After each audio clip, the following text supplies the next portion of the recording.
आदरणीय दर्शकवृन्दहरू नमस्कार गर्न चाहे। इरानका सर्वोच्च नेता मारिएका छन् भन्ने प्रसङ्ग र खबर आइरहेको छ। त आउनुहोस् खरो कुरामा हामी पनि यसको विषयमा डिटेल स्टडी गर्न लागिरहेका छौँ। यहाँ स्पष्टसँग भनिएको छ इरानको सर्वोच्च नेता आयतोल्ला अली खामेनी अमेरिकी र इजरायली संयुक्त हमलापछि मारिएको अन्तर्राष्ट्रिय समाचार संस्थाहरूले रिपोर्ट गरेका छन्। तेहरानमा ठुलो हवाई हमला मिसाइल प्रहार भयो र मध्यपूर्वमा युद्ध फैलिन सक्ने खतरा पनि बढेको छ भनेर यसले भनेको छ। एसोसिएटेड प्रेस र रिउटर्सका अनुसार अमेरिका र इजरायल र इरानमाथि ठुलो सैन्य आक्रमण गरेको थियो। यो हमलामा तेहरानमा रहेको नेतृत्वको कम्पाउन्डमा र सैन्य केन्द्रहरू निशाना बनाइएको थियो। रिपोर्ट अनुसार यस हमलामा इरानका सर्वोच्च नेता अली खामेनी मारिएका हुन् भन्ने प्रसङ्ग नै आएको छ। इरानको सरकारी टेलिभिजनले पनि खामेनीको मृत्यु भएको भन्दै 40 दिनको राष्ट्रिय शोक घोषणा गरेको खबर पनि आएको छ। आदरणीय दर्शकवृन्द, पश्चिम देशहरू लामो समयदेखि इरानको परमाणु कार्यक्रमलाई लिएर चिन्तित थिए। इजरायलले बारम्बार इरानले परमाणु हतियार बनाउन खोजेको आरोप लगाएको थियो इरानमाथि। यसै कारण इजरायल र अमेरिकाले सैन्य कारबाही गरेको बताइएको छ।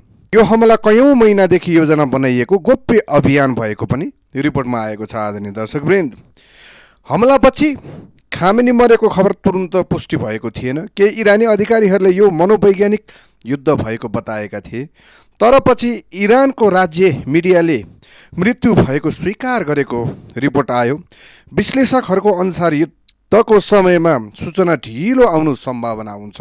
अली खामेनी सन् 1989देखि इरानको सर्वोच्च नेता थिए। इरानमा सर्वोच्च नेता नै सबैभन्दा शक्तिशाली पद हुन्छ। आदरणीय दर्शकवृन्द, सेना, न्यायालय, विदेशी नीति, परमाणु कार्यक्रम सबैको अन्तिम निर्णय सर्वोच्च नेताको हुन्छ। उसको नेतृत्वमा इरानले मध्यपूर्वमा ठुलो प्रभाव बनाएको पनि थियो। हमलापछि इरानले कडा प्रतिक्रिया दिएको छ। मिसाइल प्रणाली सक्रिय गरिएको र अमेरिकी बेसहरूलाई चेतावनी दिएको रिपोर्ट पनि छ।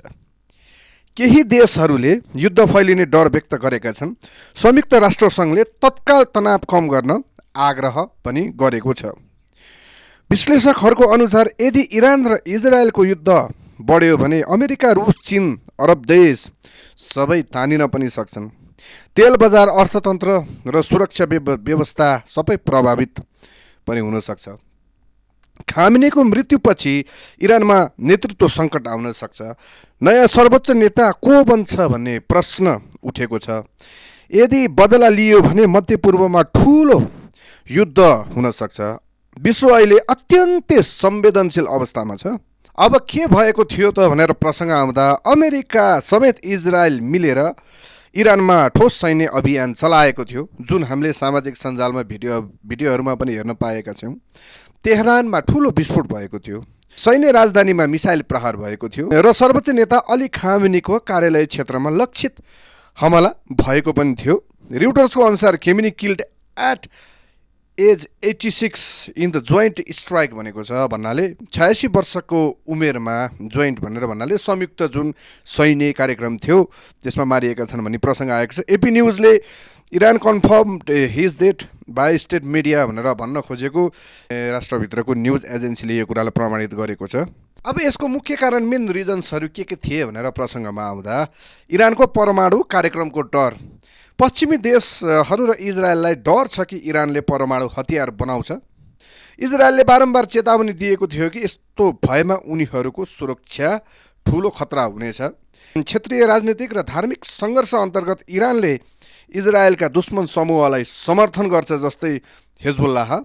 यो इजरायलको लागि सिधा सुरक्षा खतरा पनि मानिन्छ। इजरायलको सुरक्षा नीति, इजरायलले कहिले पनि खतरा हुने पूर्वानुमान गर्न ढिलो नगर्ने नीति अपनाउँछ। यसै कारणले इजरायलमा र अमेरिकाले मिलेर इरानमाथि कारबाही गरेको निष्कर्ष छ। विश्वव्यापी रणनीतिक महत्त्व, मध्यपूर्वमा इरानको शक्ति बढेपछि अमेरिका र इजरायललाई आफ्नो क्षेत्रीय प्रभुत्व कायम राख्न समस्या हुने खतरा पनि थियो। इजरायलको दाबी अनुसार यो हमला सुरक्षाको लागि पूर्व प्रभावकारी कदम पनि थियो भनेर लेखिएको छ।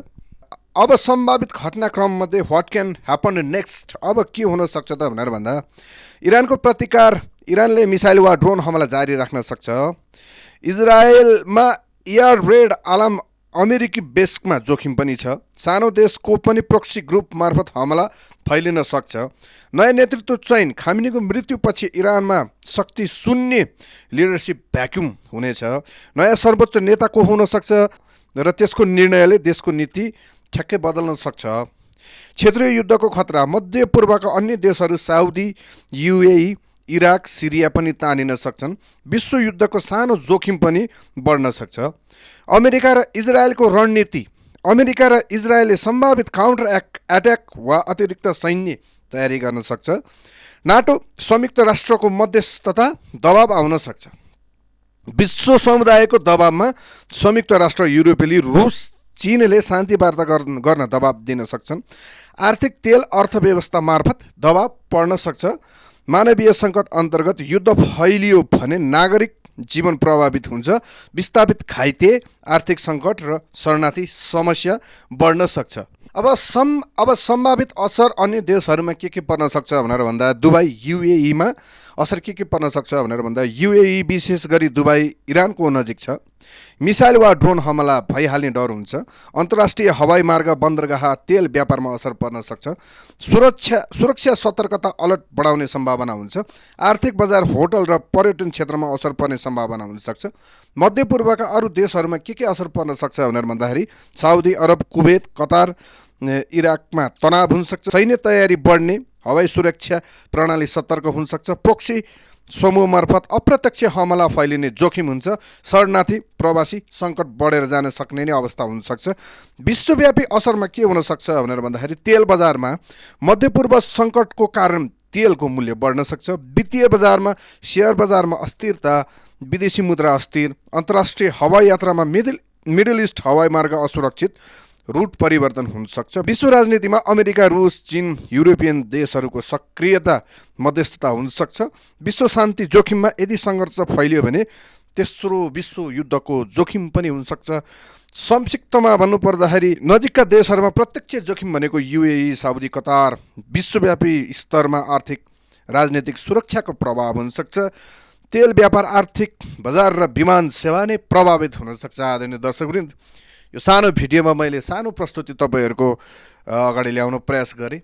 आशा गर्दछु यदि भिडियो राम्रो लागेमा लाइक, सेयर एन्ड सब्सक्राइब गर्नुहोला। यसको विषयमा थप अनुसन्धान गरेर अरू भिडियो म तपाईँहरूको समक्ष ल्याउन प्रयास गर्नेछु। स्पेसल नेपालमा यो परिप्रेक्ष्यमा र परिस्थितिमा यसले कस्ता किसिमको असर गर्न सक्छन् यसको विषयमा पनि भिडियोमा लिएर आउने प्रयास गर्नेछु भन्दै आजको लागि बिदा माग्न चाहन्छु। धन्यवाद।